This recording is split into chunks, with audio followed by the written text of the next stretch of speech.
વિદ્યાર્થી મિત્રો નમસ્કાર. ઉદય વિદ્યાલયમાં ઓનલાઈન શિક્ષણમાં તમારું સ્વાગત છે. આજે આપણે વોઇસનો 8મો ભાગ ધોરણ 9 અને 10માં વોઇસનો 8મો ભાગ ભણીશું. ઇન્ફિનિટિવ. ઇન્ફિનિટિવ એટલે 2+v1. 2+v1 હેતુ દર્શાવવા માટે વપરાય. શેના માટે? હેતુ સૂચવવા માટે વપરાય. બરાબર. એની વાક્યરચના જોઈ લો એકવાર.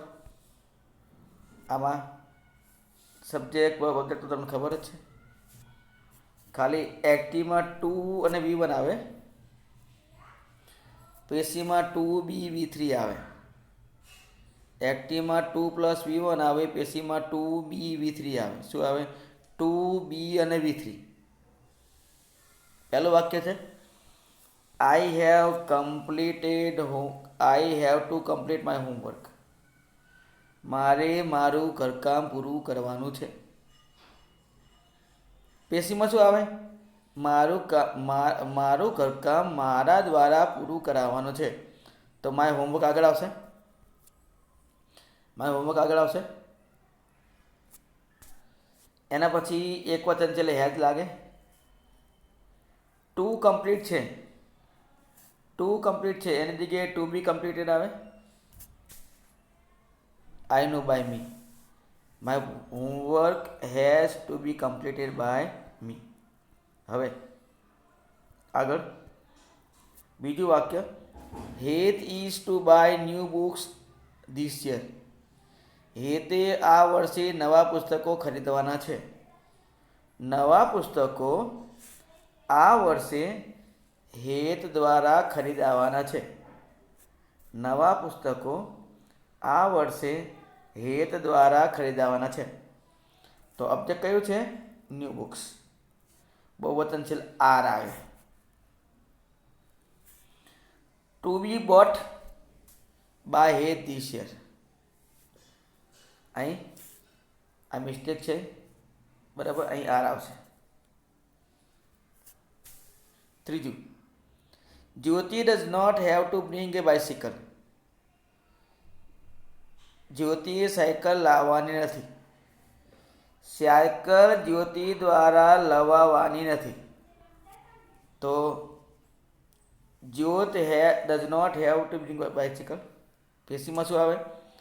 એ bicycle does not have to be bought by Jyot. હવે class teacher was to start A new project. અમારા ક્લાસ ટીચર નવો પ્રોજેક્ટ શરૂ કરવાના છે. A new project was to be started by our class. My mother had to wash clothes. મારી મમ્મીએ કપડાં ધોવાના છે. Clothes had to be washed by my mother. હવે આજ્ઞાર્થ વાક્ય આવ્યા. આપણે ડાયરેક્ટ ઇનડાયરેક્ટમાં આવ્યું તો આજ્ઞાર્થ વાક્ય. જે વાક્યમાં વિનંતી, સૂચના, સૂચન, સલાહ, આદેશ, માંગણી હોય એ વાક્યને આજ્ઞાર્થ વાક્ય કહેવાય. આજ્ઞાર્થ વાક્યના આગળ v1 હોય, પ્લીઝ કાઇન્ડલી હોય, નકારમાં ડોન્ટ લાગે. v1 પ્લીઝ કાઇન્ડલી કે ડોન્ટ હોય ને આજ્ઞાર્થ વાક્ય કહેવાય.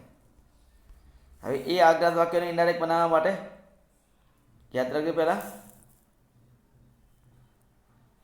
શું કરવાનું? વિનંતી હોય તો રિક્વેસ્ટેડ મૂકવાનું. યુ આર રિક્વેસ્ટેડ ટુ અથવા નોટ ટુ. હકારમાં ટુ, નકારમાં નોટ ટુ. બરાબર. યુ આર રિક્વેસ્ટેડ ટુ અથવા નોટ ટુ. સૂચના હોય તો યુ આર ઇન્સ્ટ્રક્ટેડ ટુ અથવા નોટ ટુ. સૂચન હોય તો યુ આર સજેસ્ટેડ ટુ અથવા not two.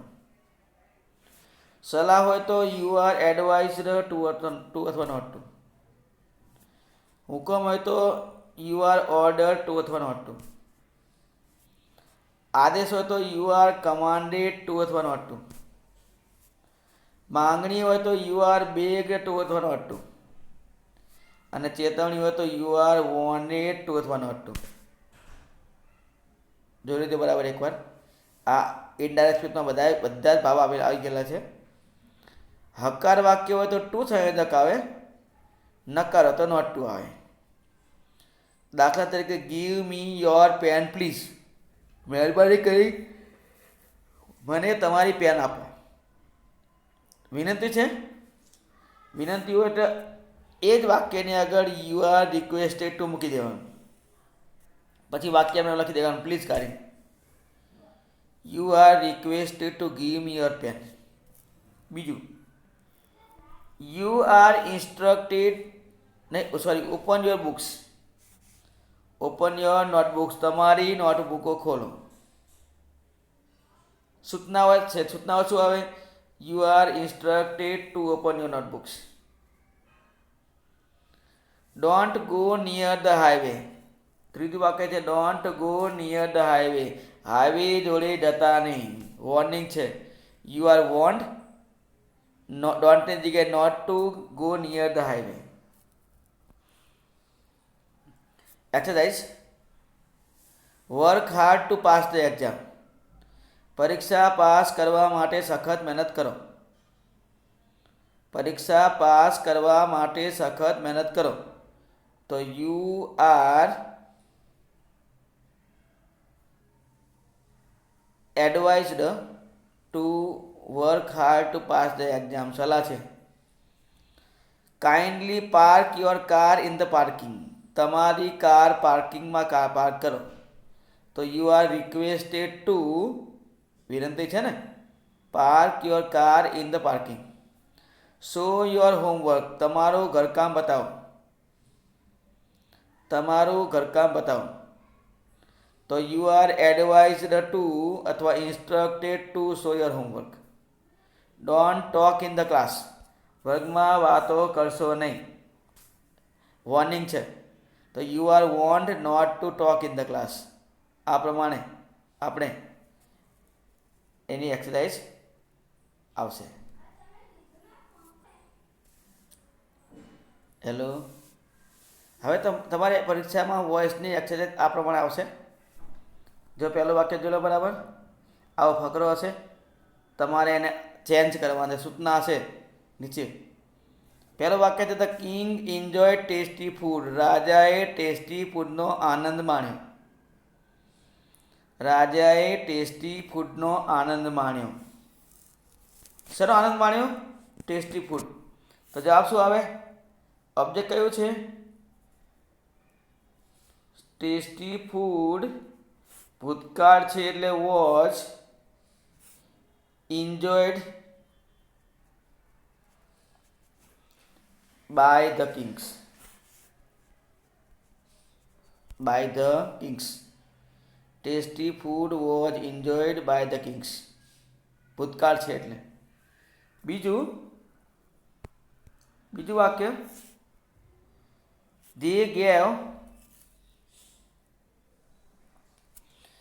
they gave lot of food to the poor. તેમણે ગરીબોને ઘણું બધું ભોજન આપ્યું. શું આપ્યું? ભોજન. કોને આપ્યું? ગરીબોને. તો શું આપ્યું છે? બે ઓબ્જેક્ટ છે. તો a lot of food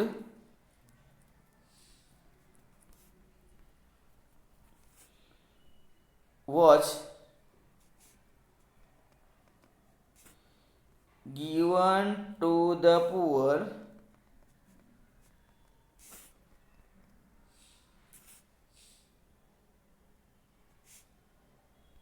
by them. Lot of food was given to the poor by them. આ વાક્ય બીજી રીતે આપણે ફૂડથી બનાવ્યું ને, વાક્ય બીજી રીતે પણ બને. બીજી રીતે બનાવવું હોય તો ધ પુઅર આગળ આવે. ધ પુઅર વેર, યાદ રાખજો, ખાલી વિશેષણ બહુવચનમાં આવે. Given a lot of food by them. ત્રીજું, many cooks made mouth watering dishes for the king. ઘણા બધા રસોઈયાઓએ રાજાઓ માટે માઉથ વોટરિંગ એટલે મોંમાં પાણી આવે તેવું ભોજન બનાવ્યું. શું બનાવ્યું? મોંમાં પાણી આવે તેવું ભોજન. એટલે ઓબ્જેક્ટ કયો છે? ખાલી ડિશિસ નહીં, માઉથ વોટરિંગ ડિશિસ વેર, બહુ વતન છે were made for the Kings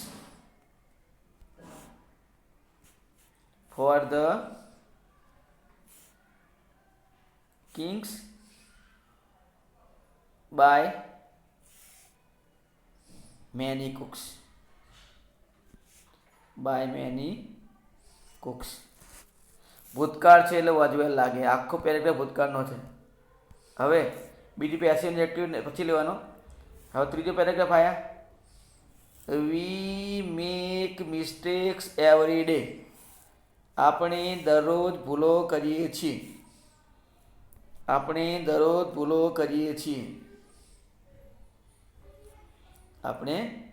દરરોજ ભૂલો કરીએ છીએ. બીજું,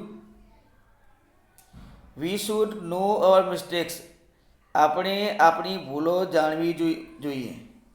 but last time we forgot them. પણ ગઈ વખતે ભૂલી ગયો.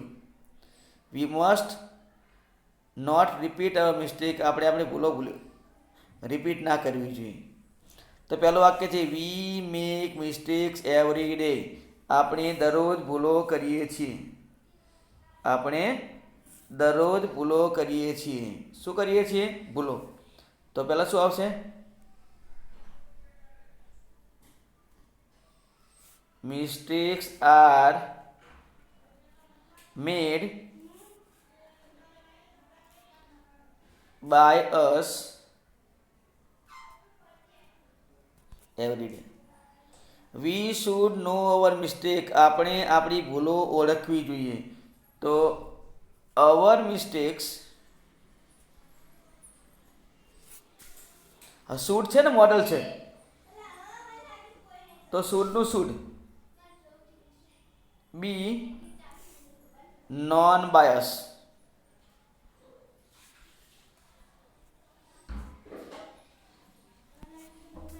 But last time we forgot them. પણ ગઈ વખતે આપણે ત્યાં ભૂલી ગયા હતા. આમાં ભૂતકાળ છે. ભૂતકાળમાં વધારે આવે.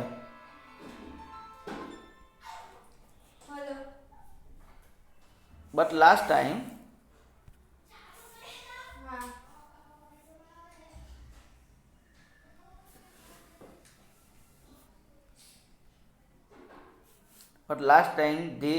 they were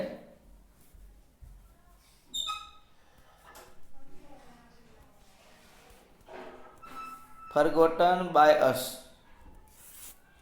We must not repeat our mistakes. Must આવ્યું ને, મોડલ છે, બી લાગશે. તો ઓબ્જેક્ટ કયું છે? our mistakes must not be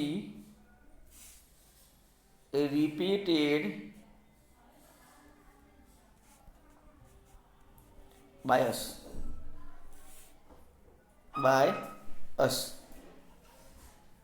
તો પહેલા વર્તમાન કાળ છે એટલે એમિટર લાગે, બીજામાં શૂટ છે એટલે બી લાગે, ત્રીજામાં ભૂતકાળ છે એટલે વાજવેલ લાગે, અને ચોથા મસ્ટ છે એટલે બી લાગે. ત્રીજો paragraph. My father looks after this account. મારા પપ્પા આ એકાઉન્ટનું ધ્યાન રાખે છે. We often put many responsibility upon him. આપણે અવારનવાર તેમના પર ઘણી જવાબદારીઓ મૂકીએ છીએ. He does his duty well. તે તેમની ફરજો સારી રીતે નિભાવે છે. We pay great respect towards him. આપણે તેમને ખૂબ જ માન આપીએ છીએ. આખો પેરેગ્રાફ પહેલામાં લુક્સ, બીજામાં પુટ, ત્રીજામાં ડઝ, ચોથામાં પે. આખો પેરેગ્રાફ વર્તમાનકાળનો છે. વર્તમાનકાળમાં શું આવે? ઓબ્જેક્ટ, એમિડાર, V3 આવે. તો મારા પપ્પા આ એકાઉન્ટનું ધ્યાન રાખે છે. તો આ એકાઉન્ટનું મારા પપ્પા દ્વારા ધ્યાન રખાય છે. તો this account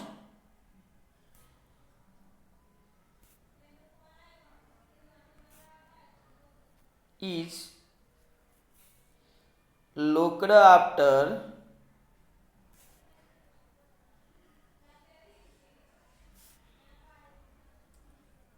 by my father. This account is looked after by my father. બીજું, we often put many responsibilities upon him. આપણે ઘણી વખત તેમના ઉપર ઘણી બધી જવાબદારીઓ મૂકીએ છીએ. શું મૂકીએ છીએ? ઘણી બધી જવાબદારીઓ. તો many responsibilities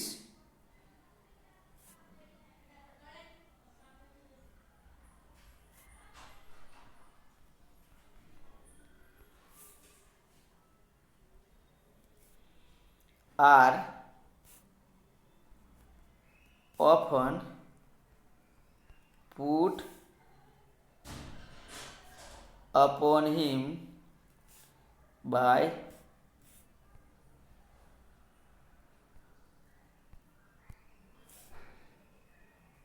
us. ત્રીજું, he does his duties well. તેઓ તેમની ફરજો સારી રીતે બજાવે છે. તેમની ફરજો તેમના દ્વારા સારી રીતે બજાવાય છે. તો ઓબ્જેક્ટ કયું છે? His duties are done well by him. We pay great respect toward him. આપણે તેમને ખૂબ જ માન આપીએ છીએ. શું આપીએ છીએ? માન. ખૂબ જ માન. તો ગ્રેટ રિસ્પેક્ટ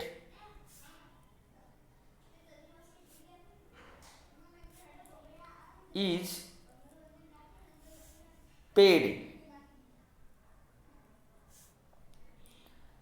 towards him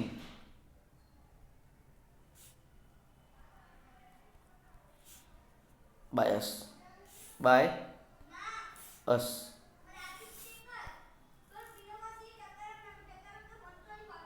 ચલો પાંચમું. The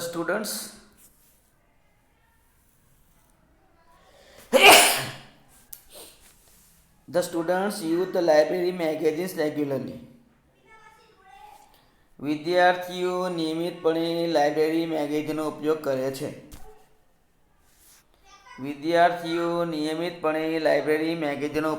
છે.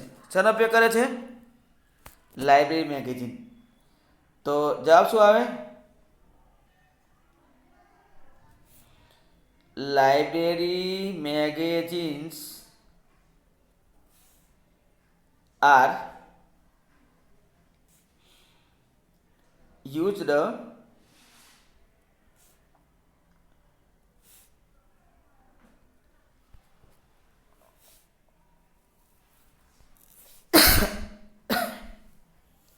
by the students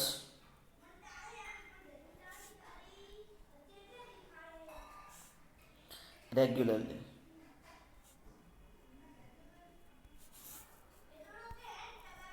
બીજું, the librarian issues book to them. Librarian તેમને પુસ્તકો આપે છે. શું આપે છે? પુસ્તકો. તો જવાબ શું આવે? Books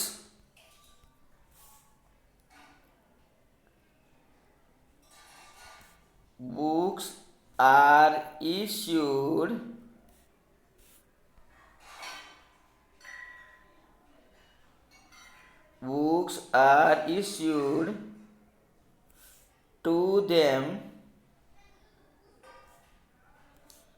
by the librarian.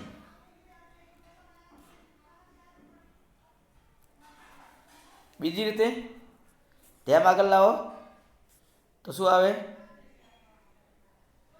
They are issued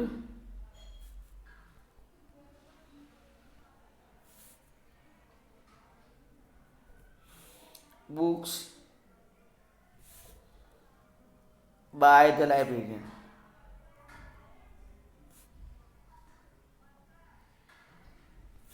by the librarian.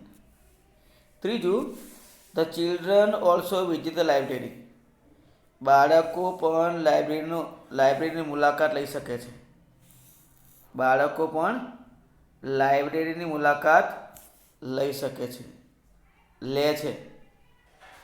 શેની મુલાકાત લે છે? લાઇબ્રેરી. તો જવાબ શું આવે? ધ ચિલ્ડ્રન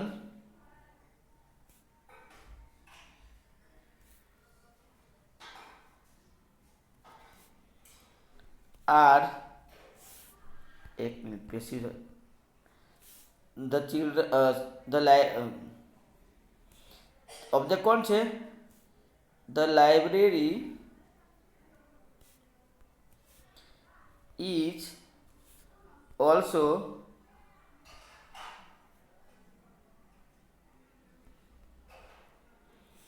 visited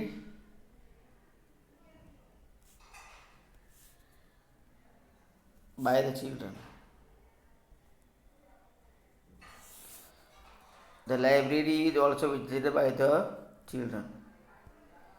છેલ્લું વાક્ય, they do not make noise while being in the library. તેઓ લાઇબ્રેરીમાં હોય ત્યારે વાતો ઘોંઘાટ કરતા નથી. લાંબુ વાક્ય છે, તો આટલું છેલ્લા એમને લખી દેવાનું. આપણે આજે આ વાક્ય છે એ તેમને લખી દેવાનું, ખાલી આટલું જ બનાવવાનું. તો ઓબ્જેક્ટ કયું છે? Noise is not made.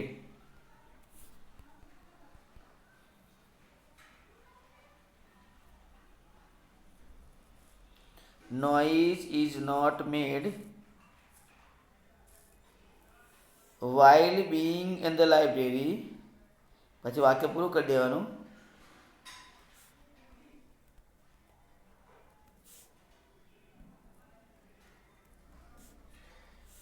by them.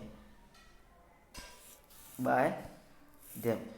છઠ્ઠું, John has given me John has given me a coin.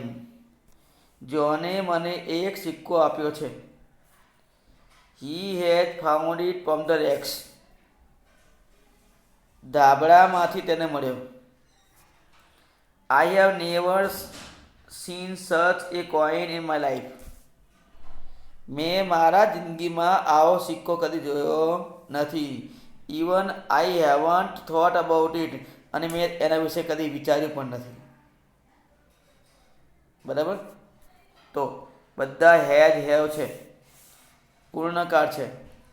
પૂર્ણકાળમાં બીન લાગે. શું લાગે? બીન. પહેલું વાક્ય છે, John has given me a coin. જોને મને સિક્કો આપ્યો છે. શું આપ્યું છે? કોઈન. કોને? મને. આ બંને ઓબ્જેક્ટ છે. તો પહેલો ઓબ્જેક્ટ કયો છે? મીનું શું કરી દેવાનું? I have been given a coin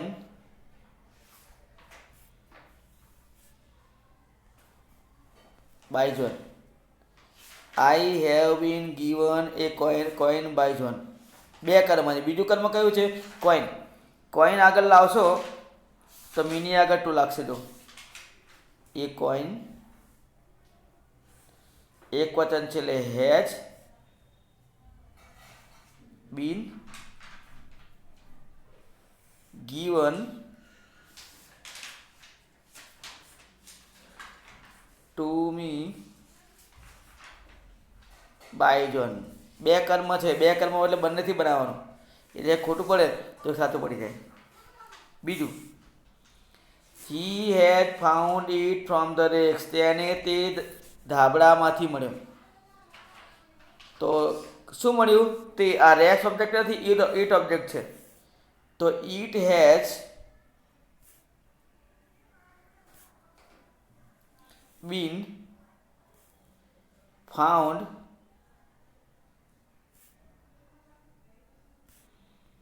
from the racks by him. It has been found from the wrecks by him. I have never seen such a coin in my life. મેં મારી જિંદગીમાં આવો સિક્કો કદી જોયો નથી. મેં મારી જિંદગીમાં આવો સિક્કો કદી જોયો નથી. ઓબ્જેક્ટ કયું છે? શું જોયું નથી? સચ એ કોઈન. તો ઓબ્જેક્ટ કયું છે? સચ a coin. Such a coin has never been seen in my life by me. છેલ્લું વાક્ય. Even I haven't thought about it. મેં તેના વિશે વિચાર્યું પણ નથી. તેના વિશે મારા દ્વારા વિચાર્યું પણ નથી. તો even એમને રહેશે. It hasn't been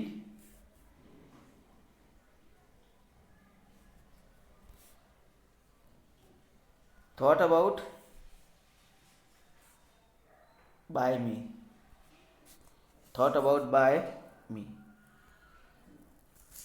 આગળ સાતમું. Rahul was playing cricket. He saw a ball lying on the pitch. He called his friends for help. They did not like it. Rahul cricket રમતો હતો. તેણે પીચ ઉપર પડેલો દડો જોયો. તેણે મદદ માટે તેના મિત્રોને બોલાવ્યા. They did not like it. તેમને તે ગમ્યું નહીં. ધ્યાન રાખજો, આમાં ચાલુ કાર્ડ છે, પ્લેઇંગ છે. પ્લેઇંગનું શું કરી દેવાનું? બીંગ અને પ્લેડ. Being played. તો જવાબ શું આવે? Cricket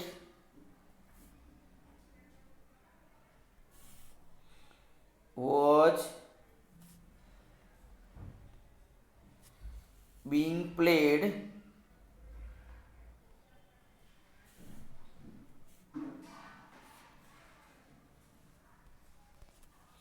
cricket was being played by Rahul. તેણે પીચ ઉપર પડેલો દડો જોયો. શું જોયું? પીચ ઉપર પડેલો દડો. તો ઓબ્જેક્ટ કયો છે? એ બોલ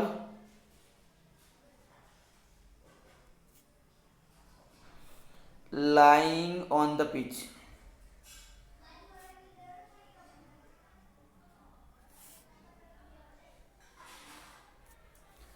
A ball lying on the pitch was seen by him.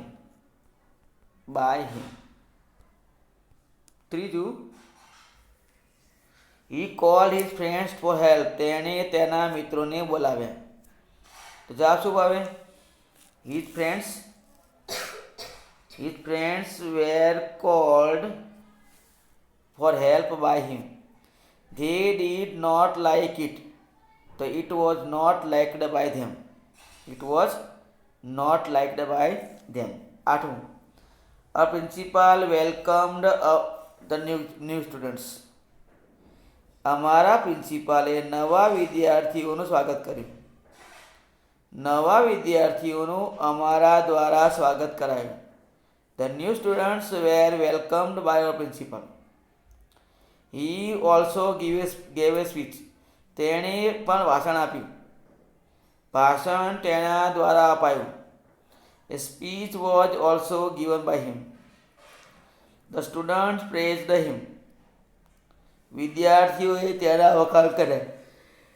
તેના વિદ્યાર્થીઓ દ્વારા વખાણ કરાયા. He was praised by the students. Our principal thanked them. અમારા પ્રિન્સિપાલે તેમનો આભાર માન્યો. તેમનો અમારા પ્રિન્સિપાલ દ્વારા આભાર મનાયો. They were thanked by our principal. છેલ્લું. The clerk requests passenger to stand in a queue and he also also tell them. ક્લાર્કે મુસાફરોને લાઇનમાં ઊભા રહેવાનું વિનંતી કરી અને તેણે તેમને કીધું, if you don't follow this instruction, જો તમે આ સૂચનાનું પાલન નહીં કરો તો I will not open the ticket window in time, હું સમયસર ટિકિટ બારી ખોલીશ નહીં. તો એક વાક્ય કયું છે? The clerk request passenger stand in a queue. ક્લાર્કે લાઇનમાં ઊભા રહેવા માટે મુસાફરોને વિનંતી કરી. કોને વિનંતી કરી? મુસાફરો. Passengers are requested to stand in a queue by the clerk and he tells them and they are also told by him. If you do not follow this instruction, તો if નહીં ફાવશે. This instruction is not followed by you, the ticket window will not be opened by me in time. બરાબર? તો આ પ્રમાણે આપણા voice અહીં પૂરા થાય છે. વોઇસના 8 ભાગ પૂરા થઈ ગયા છે અને તમને એક્સરસાઇઝ મોકલવામાં આવશે. એક્સરસાઇઝ તમારે લખી નાખવાની છે જવાબ સાથે, પ્રશ્ન અને જવાબ બંને. બરાબર? ચલો, ઓકે, બાય.